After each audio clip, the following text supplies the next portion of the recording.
Hello good evening भन्नु पर्यो अब है। अब रातको लागि डिनरको लागि पिज्जा बनाउँदैछु। म चाहिँ खाँदिनँ, मलाई त्यति साह्रो मन पर्दैन हो। मन पर्दैन भने पनि खानु चाहिँ खान्छु, तर त्यस्तो हुन्छ नि वाउ भनेर चाहिँ मन पर्दैन क्या। अब म्यागी चाहिँ पुरा मनपर्छ, म्यागी इन्डोमीहरू।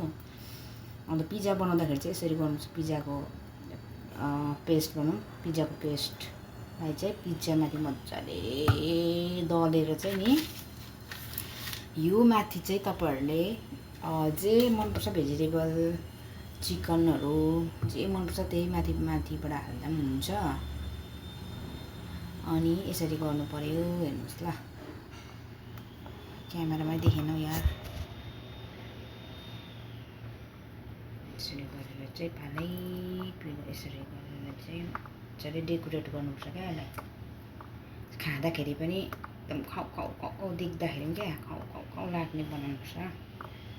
यहाँनिर कर्नहरू बेबी कर्नहरू हाल्नु चाहिँ राम्रो हुन्थ्यो, तर अब खाँदैन नि त, त्यही भएर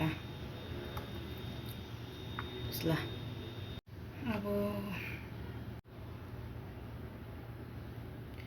अब यो माथि चाहिँ के गर्नुपर्छ भन्नु त,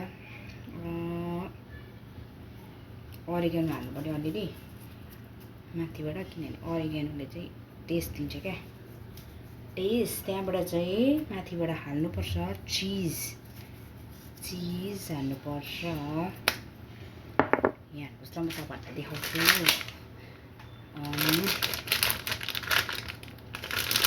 चिज पनि यति नै हो।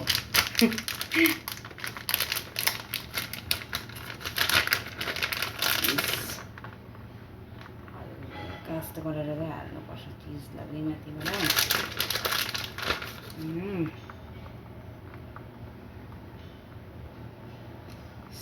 गरेर हालेपछि चाहिँ तपाईँहरूलाई देख्दाखेरि अब क्या यामी भन्ने होस् न, त्यस्तो हुन्छ नि त है। बनाउँदाखेरि पनि